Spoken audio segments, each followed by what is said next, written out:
Mi nombre es Julio Méndez Uriburu, soy médico especialista en diagnóstico por imágenes.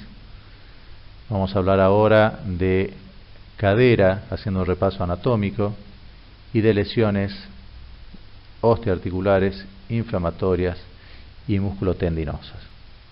Como recuerdo anatómico, decimos que la articulación de la cadera está compuesta por dos huesos, el coxal y el fémur. El coxis embriológicamente corresponde a tres huesos que son el ilion, el isquion y el pubis. Al nacer, estos huesos están fusionados por un cartílago que es el cartílago trirradiado. La osificación del extremo proximal del fémur está dada por dos centros, uno en la cabeza femoral y otro en el trocánter mayor. El centro de osificación de la cabeza femoral aparece entre el segundo y octavo mes después del nacimiento, mientras que el del trocánter mayor, más tardío, aparece entre el segundo y el séptimo año de vida, usualmente entre el tercero en las mujeres y el quinto en los varones. Como último centro de osificación aparece el del trocánter menor, que suele verse entre el sexto y el onceavo año de vida. La fusión del cartílago de crecimiento se da entre los 15 y 21 años en los varones y entre los 14 y 19 años en las mujeres. La irrigación de la cabeza femoral procede de la arteria circunfleja anterior e interna o posterior y ramas de la arteria femoral. La arteria obturatriz, que es rama de la arteria ilíaca interna o hipogástrica, origina la arteria del ligamento redondo llegando a la cabeza del fémur, pero su participación en la irrigación de la cabeza femoral es de poca importancia. Las arterias circunflejas anterior y posterior forman un anillo a nivel de la base del cuello femoral, ingresando por una perforación en la inserción capsular. La arteria circunfleja posterior, a través de los vasos pósteros superiores, otorga la mayor irrigación a la epífisis femoral. Las arterias epifisarias nacen de microarteriolas enarcadas que irrigan la superficie de la cabeza femoral. La inervación está dada fundamentalmente por los nervios que inervan a los músculos que mueven a la articulación, recibiendo ramas de los nervios obturador, crural e isquiático mayor. La articulación de la cadera es móvil, por lo tanto es una diartrosis, y dentro de ellas corresponde a enartrosis, pues sus segmentos articulares son en forma de esfera, uniendo la pelvis con el miembro inferior. Los componentes fundamentales son la cavidad cotiloidea y la cabeza del fémur. La cavidad cotiloidea o acetábulo está formado en parte por el ilion, el isquion y el pubis. La cavidad articular es cóncava y permite la articulación con la cabeza femoral por medio de la superficie articular en forma de U invertida, que se encuentra recubierta por cartílago hialino, mientras que en su segmento no articular hay una almohadilla grasa cuyo interior se inserta el ligamento redondo. La cabeza femoral es convexa y corresponde a 2/3 de esfera. La superficie articular es lisa y está cubierta por un fibrocartílago. En su cara interna se encuentra una depresión triangular, que es la fosa navicular, donde se inserta el ligamento redondo. La cabeza se une con la diáfisis femoral por medio del cuello anatómico. En la ceja cotiloidea hay un elemento de coaptación que se denomina rodete cotiloideo, que tiene un ancho promedio de entre 5 y 6 milímetros. Este último está interrumpido a nivel de la escotadura isquiopubiana. El espacio que queda libre se encuentra ocupado por el ligamento transverso. Vamos a ver ahora los medios de unión de la superficie articular coxofemoral. La cápsula articular se inserta a milímetros de las superficies articulares y rodea toda la cavidad articular. En su cara posterior del lado femoral tiene un engrosamiento horizontal que es el ligamento de Weber.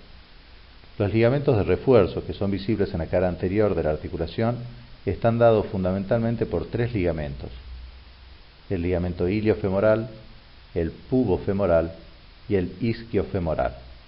El ligamento ileofemoral nace en la espina ilíaca anteroinferior y se dirige en dirección inferior con dos haces, uno de los cuales se inserta en el tubérculo pretrocanterio y pretrocantineo del fémur.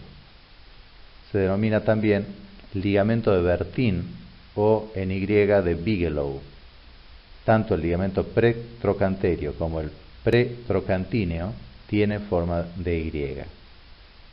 El ligamento pubofemoral va desde el pubis hacia la fosa pretrocantínea y junto con el ligamento en Y de Bigelow adopta una forma de letra N que se denomina la N de Welkel.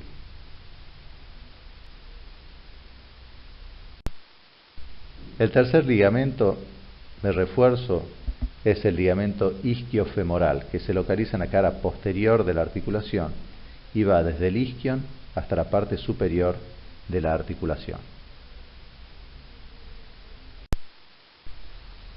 Por último, nos queda el ligamento redondo, que es un ligamento intraarticular que une la cabeza femoral con la cavidad cotiloidea del coxis y tiene una longitud de aproximadamente 15 milímetros.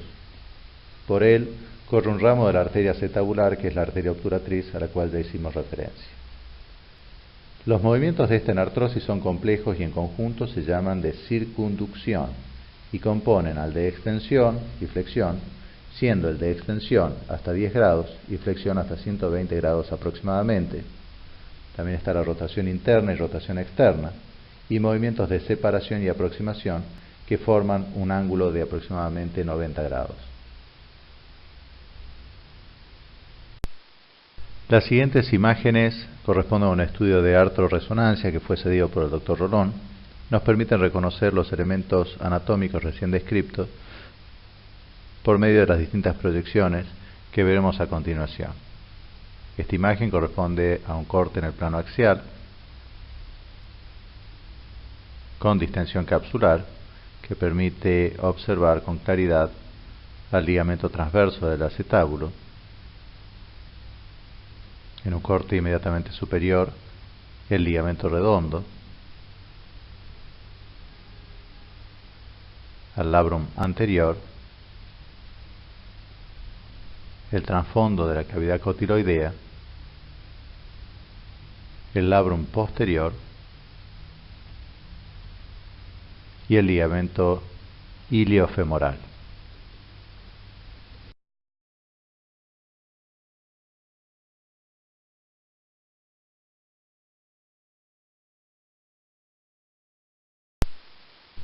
En una imagen magnificada vemos con mayor detalle,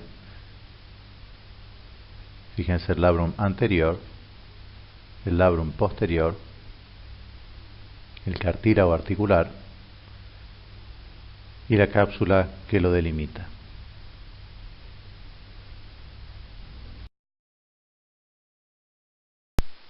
En el plano de frente vamos a ir describiendo, siguiendo la dirección de las agujas del reloj, el labrum superior, el cartílago articular,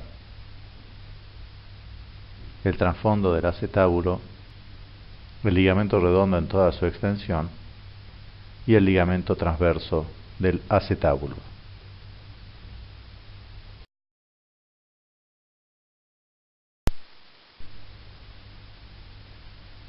La invaginación de la sinovial o foramen de Pitt suele observarse como un defecto focal redondeado de la cortical de la cara anterior del cuello femoral, y en él se introduce tejido fibrocartilaginoso. Puede ser uni o bilateral, de márgenes bien definidos, y por lo general no está asociado con edema trabecular. La significación de las herniaciones sinoviales es controvertida, pero actualmente se asigna mayor relación a la relación con el síndrome de impactación fémoro-acetabular. Vamos a hablar ahora de lesiones osteocondrales como artrosis, artritis reumatoidea, sinovitis vellonodular, osteocondromatosis sinovial y artritis infecciosa. Como vimos, anatómicamente la cabeza femoral se encuentra recubierta por un cartílago articular, que es un tejido avascular y que se nutre por la sangre que le llega del hueso subcondral y por el líquido sinovial que lo rodea. Cuando el cartílago articular se daña, pierde su pureza, y con el frote de las superficies articulares por el movimiento más las cargas de impacto, hacen que la lesión se extienda tanto en superficie como en profundidad, afectando el hueso que se encuentra por debajo del cartílago, que es el denominado hueso subcondral. La lesión que compromete al hueso subcondral y al cartílago se denomina en conjunto lesión osteocondral. La mayoría de las veces, en las articulaciones de la cadera, las lesiones osteocondrales se producen como consecuencia de enfermedades degenerativas, sobre todo en pacientes de edad avanzada, o también por causas idiopáticas o secundarias a esfuerzos mecánicos excesivos para la articulación, como son visibles en algunas enfermedades asociadas a ciertas profesiones o deportes, o por el exceso de peso. Puede también relacionarse con displasias acetabulares, necrosis avasculares, fracturas en los casos de artrosis en pacientes jóvenes. La enfermedad inicialmente comienza con una afectación del cartílago articular, lo cual es de difícil valoración en estadios precoces. Las radiografías solo permiten mostrar signos indirectos como la disminución del espacio articular, esclerosis ósea subcondral o formación de osteofitos, así como también geodas o quistes óseos subcondrales, que son signos frecuentes pero ya en etapas más tardías. La resonancia magnética permite demostrarlas, aunque no es fácil la valoración completa del cartílago articular. En la artrosis, el pinzamiento del espacio articular se da en el área de mayor presión. La esclerosis subcondral y las geodas se observan con mayor frecuencia en el reborde lateral del acetábulo y en la cabeza femoral, a veces incluso con aplanamiento de la superficie articular. Generalmente no hay aumento del líquido articular.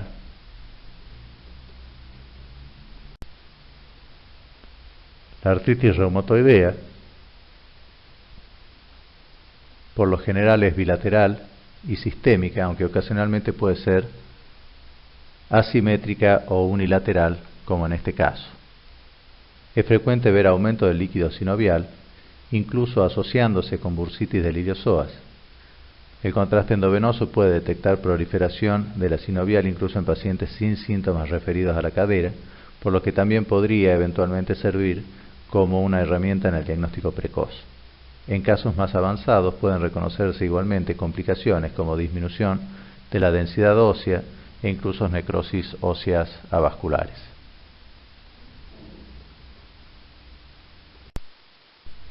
La sinovitis vellonodular es una artropatía poco frecuente y en general monoarticular. La sinovial se torna hiperplásica con células gigantes que están cargadas de hemosiderina y con histiocitos que le confiere este aspecto velloso y pigmentado a la membrana sinovial que se puede ver en las imágenes macroscópicas. En las secuencias de ecogradiente T2, como la que tenemos en la imagen de la derecha, son muy sensibles a la hemosiderina porque hay alteración local del campo magnético que da artefactos técnicos que alteran la calidad de la imagen, pero permiten reconocer los focos en sus respectivas localizaciones. En etapas avanzadas de la enfermedad se reconocen geodas o quistes subcondrales en la cabeza y en el acetábulo fuera de las zonas de carga, lo cual lo diferencia de la artrosis. Los depósitos de hemosiderina no son únicamente vistos en este tipo de patologías, por lo que hay que hacer un diagnóstico diferencial con otras causas, fundamentalmente en los pacientes hemofílicos o pacientes con hemartrosis. Otras causas que pueden también terminar en artrosis son, por ejemplo, los cuerpos libres intraarticulares que calcifican, producen la osteocondromatosis sinovial, en la que se altera la sinovial y se forman zonas de cartílago que pueden experimentar osificación endocondral. Estos elementos osificados en la fricción y sumados al peso de carga provocan la alteración del cartílago articular, que terminan en definitiva también en artrosis. Un poco entonces todo lo que hablamos de artrosis. En la agresión inicial puede haber, por ejemplo, una causa mecánica en la que se provoca liberación de enzimas condrocitarias como la IL-1 y la L1 colagenasas, que actúan degradando la matriz del cartílago en un intento de reparar por medio de proliferación de condrocitos y síntesis de matriz, pero que es insuficiente y defectuoso y por lo tanto inicia la lesión del cartílago. A pesar que hay una hiperactividad del cartílago formador, el proceso reparador es superado por el degradador. La artrosis entonces es una enfermedad osteoarticular degenerativa que configura una artropatía crónica no inflamatoria y en la que hay alteraciones destructivas del cartílago y del fibrocartílago, con osteocondrosis subcondral y osteofitos. En general está relacionada con la edad. En pacientes mayores de 40 años es más frecuente, sobre todo en mujeres.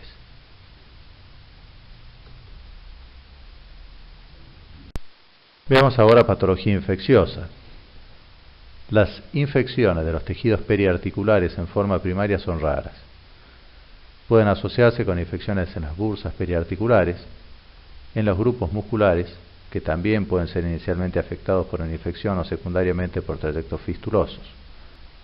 Otras veces los abscesos retroperitoneales, por ejemplo las lesiones infecciosas en la columna lumbar, una vez que se extiende a través de los psoas, pueden llegar hasta las caderas e infiltrar a distintos grupos musculares.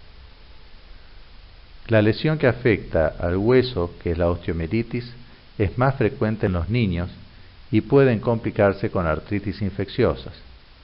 Los signos radiológicos demoran entre 7 y 15 días en manifestarse, con las típicas imágenes líticas y reacción perióstica, con la consecuencia que es la formación del involucro, del secuestro óseo y de la cloaca, con el material necrosado fistulizándose. La resonancia muestra la afección de la médula ósea precozmente y la utilización del contraste también puede ayudar para hacer el diagnóstico. En la artritis infecciosa, como la que mostramos en este momento, es la más común complicación en la cadera y en la rodilla. Suelen ser muchas veces complicaciones de osteomielitis, ya que la placa fisaria del fémur es de localización intraarticular y permite el paso de los microorganismos patógenos directamente a la articulación. La resonancia fundamentalmente muestra el aumento de espesor de la sinovial con líquido y las lesiones subcondrales.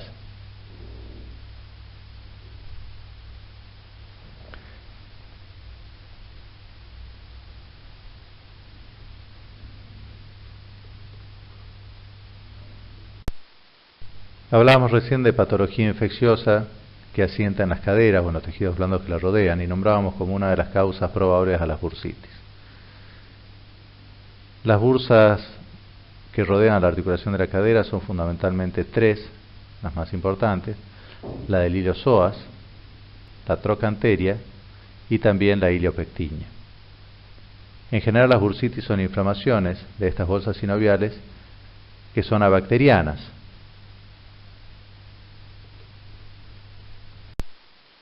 Siendo la bursitis del iliopsoas la más común,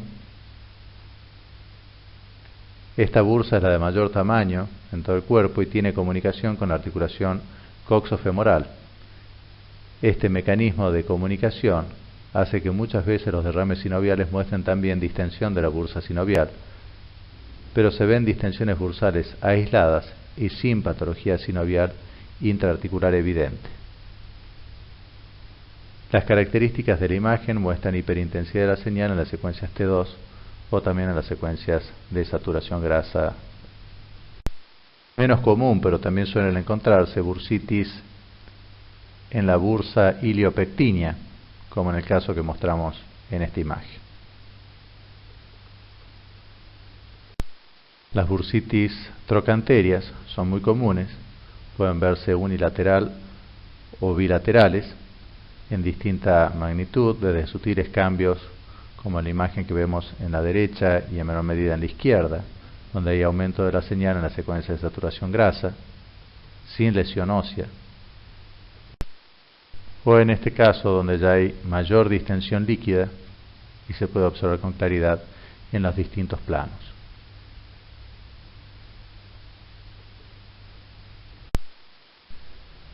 Al hablar de las lesiones musculotendinosas que tienen relación con las articulaciones de la cadera, creo conveniente, al igual que en la evaluación de otras estructuras, tener una metodología semiológica que nos permita valorar la mayor cantidad de datos anatómicos. Hay quienes proponen una lectura utilizando el sistema horario y por lo tanto la evaluación del músculo es en la unión del tendón, en su inserción ósea, la valoración musculotendinosa, el músculo propiamente dicho y si hay o no relación con bursas adyacentes. La evaluación de los componentes musculares por medio de los métodos de diagnóstico incluye fundamentalmente a la ecografía y a la resonancia magnética nuclear, pero tanto la radiología como la tomografía computada en determinadas circunstancias también aportan datos de gran significación.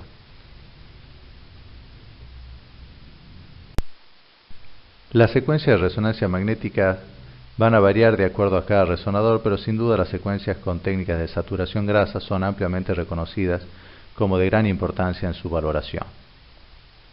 En este caso estamos viendo una lesión que asienta en el tendón del glúteo medio y comparamos una imagen del mismo paciente en el mes de octubre y en el mes de marzo.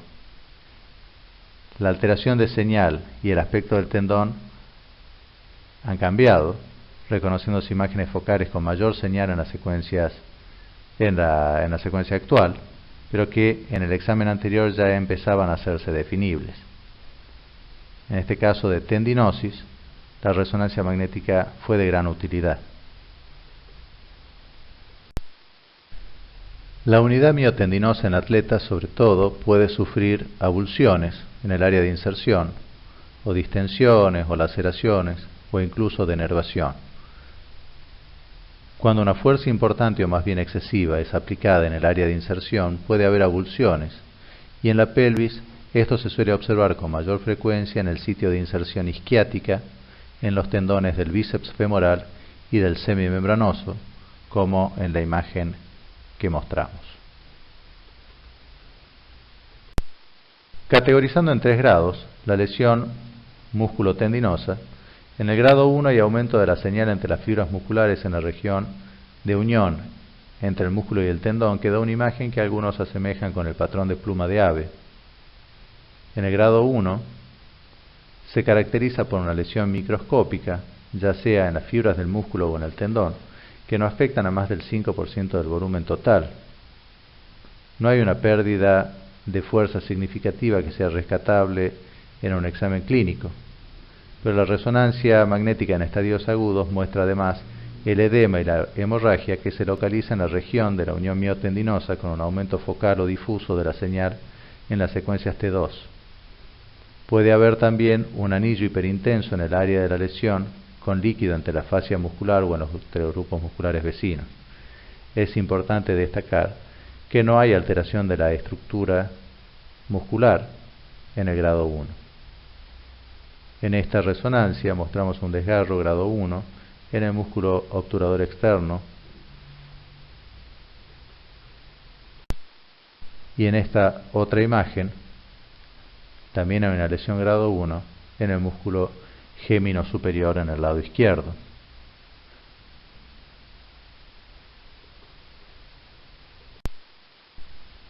En el grado 2, la ruptura pasa de ser microscópica a ser macroscópica. Hay continuidad de las fibras musculares, pero dentro de estas hay rupturas parciales que se los puede clasificar como de bajo grado si hay menos de una tercera parte de las fibras con disrupción, moderado si es de 1/3 a 2/3 y alto si es que hay más de 2/3 partes de las fibras incluidas en la ruptura. El hematoma es característico del grado 2. El líquido perifacial también es común en estas circunstancias. En estos pacientes se describe pérdida de la fuerza muscular y por la resonancia magnética las imágenes van a variar de acuerdo al tiempo de evolución y por supuesto también al grado de severidad. En el primer momento, en los casos agudos, hay alta señal en el T2 que está asociada con el edema y con la hemorragia.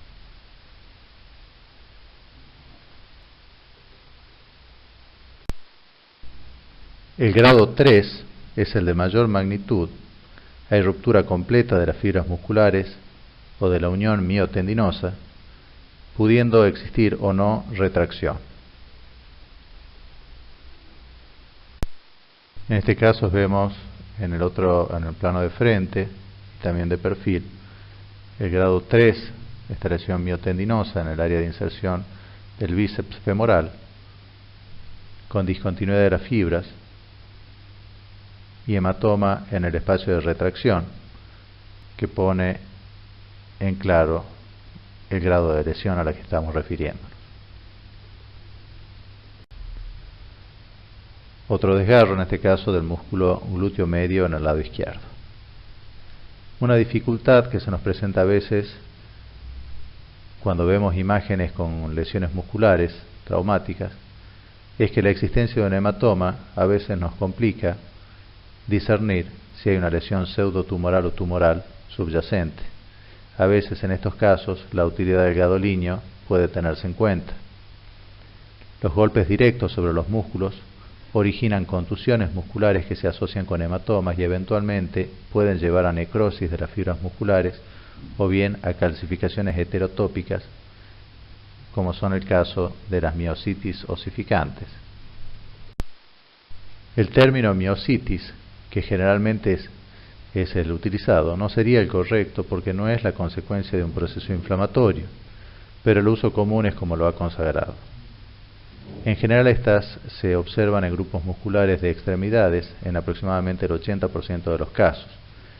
Esta lesión, cuando está instalada la calcificación, es de más fácil diagnóstico, pero el problema es cuando la encontramos en sus fases evolutivas, y en este caso se describen 3 periodos. El primero es una fase pseudoinflamatoria o aguda, la segunda, que es en la pseudotumoral,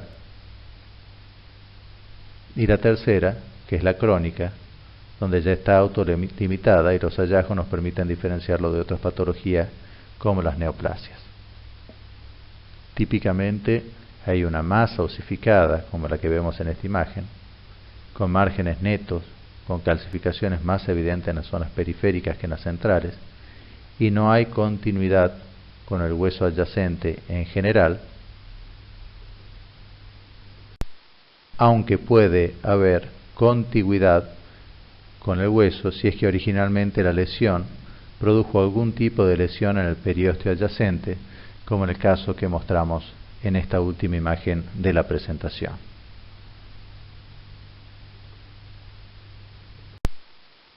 Con esta imagen del dique de Escava, que está en el sur de la provincia de Tucumán, les agradezco la atención que me han brindado en este tiempo, y en la imagen que sigue pongo bibliografía consultada que puede ser de interés.